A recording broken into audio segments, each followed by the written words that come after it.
నేను ఈ thanks meet చెప్పాల్సింది పెట్టింది నేను థ్యాంక్స్ చెప్దామని. అందరూ నాకు థ్యాంక్స్ చెప్తున్నారు. ఏదో నా కోసం నేను thank you meet thank you Kona గారు, థ్యాంక్ యూ కోన గారు, థ్యాంక్ యూ కోన గారు. ఏమంటే థ్యాంక్ యూ మీట్ నా కోసం పెట్టుకున్నాను, ఇది కాదు కదా. థ్యాంక్ యూ మీట్ పెట్టింది ఈ సక్సెస్కి కారణమైన వాళ్ళందరూ థ్యాంక్స్ చెప్దామని. నాకు థ్యాంక్స్ చెప్పమని కాదు, తప్పుగా అర్థం చేస్తున్నారు మీరు అందరూ. బట్ స్టిల్ మీ థ్యాంక్స్ని నేను మనస్ఫూర్తిగా స్వీకరిస్తాను. నేను థ్యాంక్స్ చెప్పాల్సి కదా ఫస్ట్ ఎవరు అక్కడ అరుస్తుంది అక్కడ, ఏ రవి ఆపండి. నేను ఫస్ట్ థ్యాంక్స్ చెప్పాల్సింది ఎవరో తెలుసా? ఒక అమ్మాయికి 2 చేతులు లేవు, 2 కాళ్ళు లేవు. ఒక చిన్న బండి మీద, తోపుడు బండి మీద చెన్నై బీచ్లో తను బెలూన్లు అమ్ముకుంటుంది, heart shape balloons. Okay, heart shape balloons అమ్ముకుంటూ ఆ అమ్మాయి అన్నా వాంకో అన్న తీసుకోండి అని చిరునవ్వుతోటి ఆ అమ్మాయి బీచ్ మొత్తం తిరుగుతూ, మద్రాసు చెన్నై బీచ్లో తిరుగుతూ హార్ట్ షేప్ బెలూన్స్, ఆ అమ్మాయి తమ్ముడు అనుకుంటా బండి తోస్తున్నాడు. ఓకే, ఆ అమ్మాయికి 2 చేతులు లేవు, 2 కాళ్ళు లేవు. ఫస్ట్ ఆ అమ్మాయికి నేను థ్యాంక్స్ చెప్తున్నా. దానికి కారణం తెలుసా? అదే బీచ్లో, ఇది 97లో జరిగింది. అదే బీచ్లో నేను సూసైడ్ చేసుకుందామని వెళ్ళాను.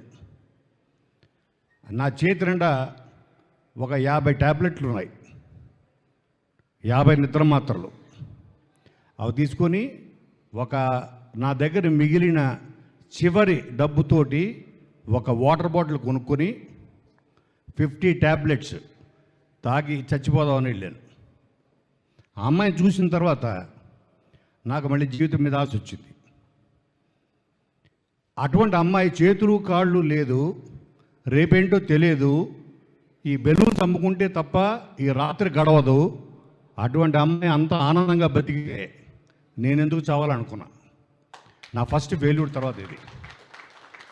ఆ రోజు నేను కనుక ఆ అమ్మాయి నాకు కనిపించి ఉండకపోతే, నేను చూసి ఉండకపోతే ఈరోజు కోన వెంకట్ లేడు, ఇన్ని సినిమాలు లేవు, ఆ తర్వాతే నేను ఒక రైటర్గా మారా. ఆ తర్వాతే ఒక అమ్మాన తమ్ముడమ్మ రాశా, వెంకీ రాశా, ధీ రాశా, రెడీ రాశా, దూకుడు రాశా, ఎన్నో రాశా, అదృష్ట రాశా.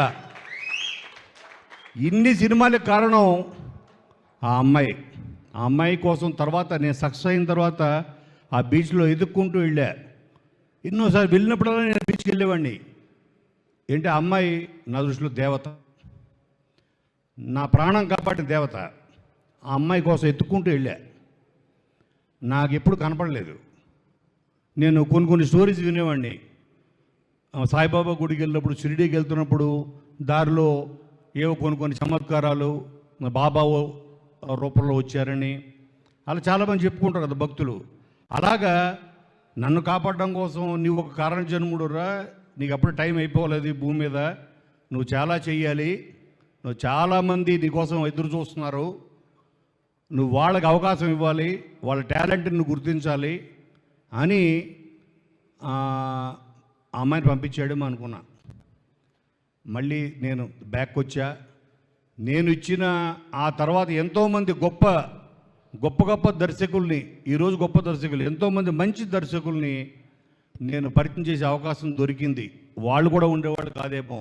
ఒక శివ నిర్మాణ అవ్వచ్చు, ఎంతోమంది ఫస్ట్ ఫిలిమ్స్కి ఓ బాబీ కొల్లి అవ్వచ్చు, హరీష్ శంకర్ అవ్వచ్చు, ఎంతోమంది, ఈరోజు సతీష్ జవ్వాజీ. సో ఆ రోజు నేను ముందుగా అమ్మాయికి థ్యాంక్స్ చెప్దాం అనుకుంటున్నాను.